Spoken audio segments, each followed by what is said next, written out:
Dans le livre du prophète Saé, il est prophétise qu'une racine de Jess sera comme une grande bannière. Dresse. Lève bien haut, lorsque les nations le chercheront. Et les disperses, juifs spirituels, israélites spirituels, seront tous rassemblés. Ce fils-là et le frère Eshber. Ce moment-tel, ensuite, se disperse dans les enfants de toutes les nations, seront tous rassemblés. Après cela, il sera dit cette phrase, disant, c'est pourquoi vous allez avec joie. Puisez de l'eau aux sources du salut et de la guerre. Ici il dit, que c'est avec joie que l'on puise de l'eau aux sources du salut et de la grâce. Il écrit en prophétie dans le livre d'Ésaïe qu'il y a de l'eau du salut et que l'on puise de l'eau avec joie. Qu'est-ce que cela signifie? Cela signifie que les enfants de l'Israël spirituel recevront l'avenir, le Saint-Esprit et l'Esprit du Seigneur.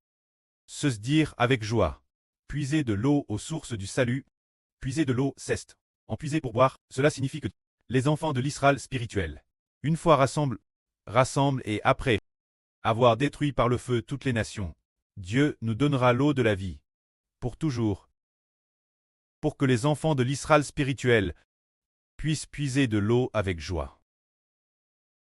Quand nous lisons l'Apocalypse, nous découvrons quel moment cela se passe. Nous voyons la nouvelle Jérusalem descendre du ciel. Et alors dans la nouvelle Jérusalem, le trône de Dieu et le trône du Seigneur, de elle de l'eau coule. Quand est-ce que c'est? Est-ce après la destruction des nations, ou avant la destruction des nations? Nous découvrons alors que toutes les nations ont été détruites, ne laissant que les enfants de la nation de l'Israël spirituel. Alors les enfants de la nation de l'Israël spirituel puiseront du trône de Dieu et du Seigneur, de l'eau avec joie.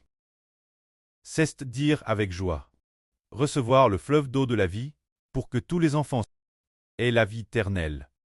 C'est merveilleux. Dans le livre du prophète Saé, il a dit j'étais prophétise, que l'on puiserait de l'eau avec joie. Ce moment-tel, les gens de cette époque loueront Dieu ainsi, disant en ce jour-là, vous direz, louez Jéhovah, invoquez son nom, publiez ses œuvres parmi les peuples. Rappelez que son nom est l'œuvre, célébrez Jéhovah, car il a fait des choses magnifiques. Qu'elle soit connue par toute la terre. Habitants de Sion, acclamons pleine voix. Car le Saint d'Israël est grand au milieu de vous. C'est dire que le salut d'Israël par Dieu et le fait de leur donner boire l'eau du salut. Cette chose doit être proclame jusqu'au exmis de la terre. Car le Saint d'Israël est grand et honore au milieu d'Israël. Alors il est dit ici, le Saint d'Israël, ce qui est merveilleux, pour quelle raison? Tous les enfants de l'Israël spirituel ont tous de l'eau boire, ont de l'eau de vie boire, ont l'eau du salut boire, tout comme on le voit dans l'Apocalypse, le fleuve d'eau de la vie, provenant du trône de Dieu et de l'agneau, qui coule. Pour quelle raison est-ce ainsi? Parce que celui qui nous donne l'eau de la vie est le Dieu d'Israël, le Dieu de frère Eshber. C'est ainsi, c'est merveilleux. Nous disons, ceux qui lisent la Bible, comment ont-ils découvert que Dieu est le Dieu d'une seule personne? Et comment Dieu peut-il être le Dieu d'Israël? Israël, c'est Jacob, celui qui a lu avec l'ange cette homelle. Ensuite, on découvre qu'il est le Dieu de frère Eshber du Nouveau Testament. Alors quelles personnes peuvent boire de l'eau de la vie? Ce sont les enfants d'Israël qui peuvent la recevoir. Les membres d'Israël, seuls les enfants d'Israël la reçoivent. Alors, ceux qui ne sont pas enfants d'Israël, peuvent-ils la recevoir? Non, ils ne la reçoivent pas. Parce que Dieu est le Dieu de qui? Il est le Dieu d'Israël, le Dieu de frère Eshber. Ainsi nous comprenons mieux. Ensuite, frère Eshber veut ervler un mistre aux frères et sœurs. C'est aujourd'hui, en composant des chansons, en composant sur l'histoire d'Abraham. Abraham avait 100 ans. Quand il a eu son fils Isaac, il aimait profondément ce fils. Mais un jour, Dieu dit à Abraham, Abraham, prends ton fils unique Isaac, et emmenez-les au pays de Morija. Et elle, offre-le-moi en holocauste. Alors Abraham le fit vraiment, il lia Isaac, puis posa le bois sur l'autel, lia Isaac sur l'autel. Ensuite, alors que Abraham allait tuer Isaac, alors qu'il allait offrir Isaac en sacrifice, l'ange de Dieu heurta immédiatement Abraham, en disant, « Abraham, Abraham, ne porte pas la main sur lui, ne lui fais aucun mal. Je sais maintenant que tu crains Jéhovah. Je sais que tu crains Dieu, car tu n'as pas reçu ton fils, ton unique Dieu. » Ce moment-là, Abraham leva les yeux et vit un blier retenu par les cornes dans un buisson. Abraham alla prendre le blier et l'offrit Jéhovah. Ensuite, Jéhovah Dieu bénit Abraham en disant, « L'Éternel a juré, puisque tu as fait cela, et que tu n'as pas pargné ton fils unique Isaac, en me le refusant, c'est pourquoi, je le jure par moi-même, je te comblerai de bénédictions, et je multiplierai je te bénirai abondamment, et je rendrai tes descendants. Je multiplierai certainement ta descendance, comme l'étoile du ciel, et comme le sable au bord de la mer. Toutes les nations de la terre seront bénies en toi et en ta postérité, et obtiendront la bénédiction. Parce que tu as obéi ma voix. » Cette histoire, les frères et sœurs l'ont entendue de TRS nombreuses fois, en lisant la Bible, et ils ont aussi compris cette histoire. Alors cette histoire a une signification préfigurative, que nous ne connaissions pas auparavant. Alors Isaac ici, en qu'est-ce que cela signifie d'offrir Isaac Dieu? Le frère Ashbert a fait un RVE autrefois. Dans son RVE, il y avait une surnomme Wrong Whiting en 2017 ou en 2018. Enfant pour le frère Ashbert, un bébé donne naissance un fils. Alors cette sur Wrong Whiting de changer de nom pour porter le madame nom que le frère Ashbert juste après. Dans le RVE, le pré-Clest et le Seigneur sont apparus. Alors le pré et le Seigneur, qui aimait beaucoup le frère Ashbert, lui on donne le royaume. Le sens de ce RVE est que ce fils est le bébé de l'Apocalypse. Alors, quel est le rapport avec Isaac, le fils d'Abraham? Quel rapport y a-t-il? Cela signifie que Abraham préfigure le frère Ashbert, et Isaac est le bébé de l'Apocalypse.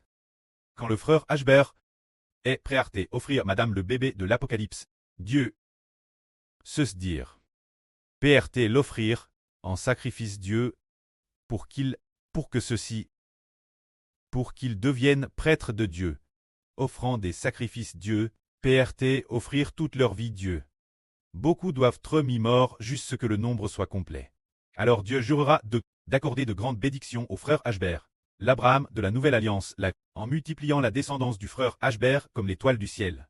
Et le sable de la mer, c'est cela. Le mystre venant du Saint-Esprit. Et aujourd'hui, alors que nous parlons de ce mystre, nous découvrons qu'En Ralit le pré-Clest veut bénir le frère Ashbert d'Israël, pour que la descendance du frère Ashbert soit aussi nombreuse que l'étoile du ciel. Et le sable de la mer, mais qui le frère Ashbert doit-il offrir Jéhovah?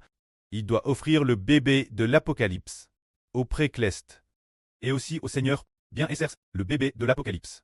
C'est le frère Ashbert et les membres du corps du frère Ashbert, c'est dire s'offrir soi-même. S'offrir soi-même et ses membres, ensemble en sacrifice Dieu. Pour traiter ensemble prêtre de Dieu et du Seigneur, afin de servir Dieu.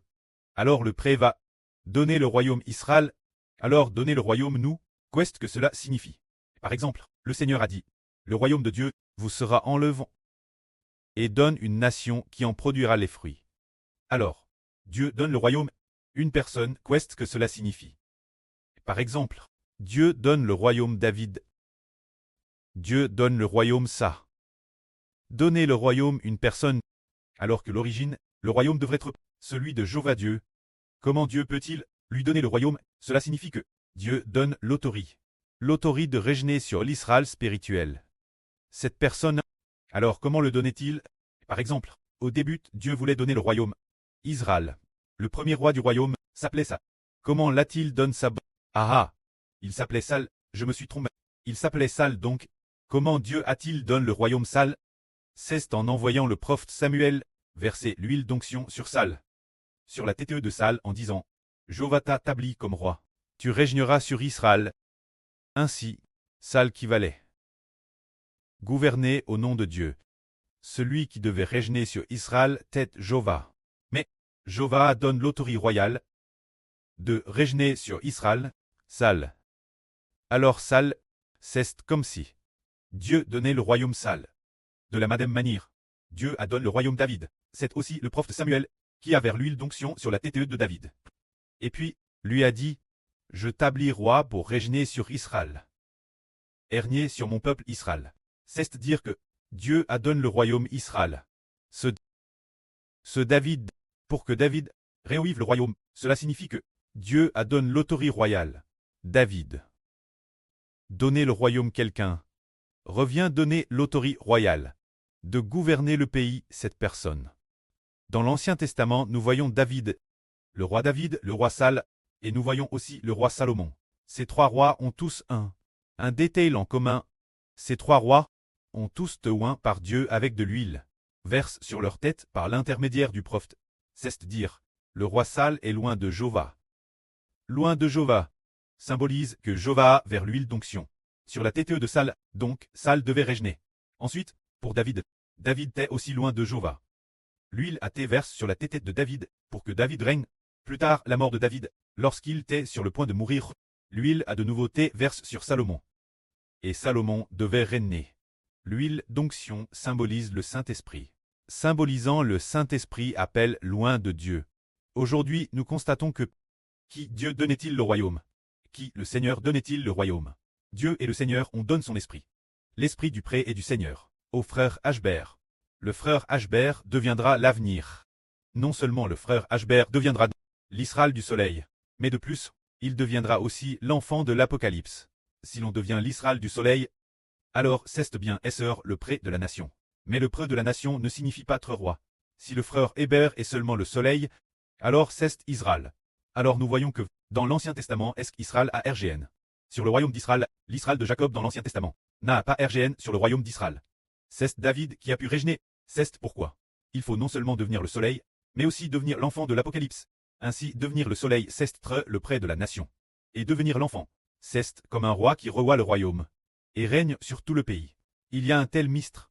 Ainsi, quand le pré donnait-il cette autorité, c'est quand le pré donne l'esprit du pré au frère Hébert. Quand il donne l'esprit du Seigneur au frère Hébert, cela qui vaut ce que le pré donne son royaume au frère Hébert. Il donne à Ashbert le pouvoir de gouverner son pays. Le Seigneur a aussi donné l'autorité de régner sur le royaume spirituel de Christ au frère Hébert. Alors le frère Hébert devient l'enfant de l'Apocalypse. C'est pour cela que, par conséquent, les peuples de toutes les nations du monde loueront tous Jéhovah, que la gloire soit auprès et au Seigneur. Amen.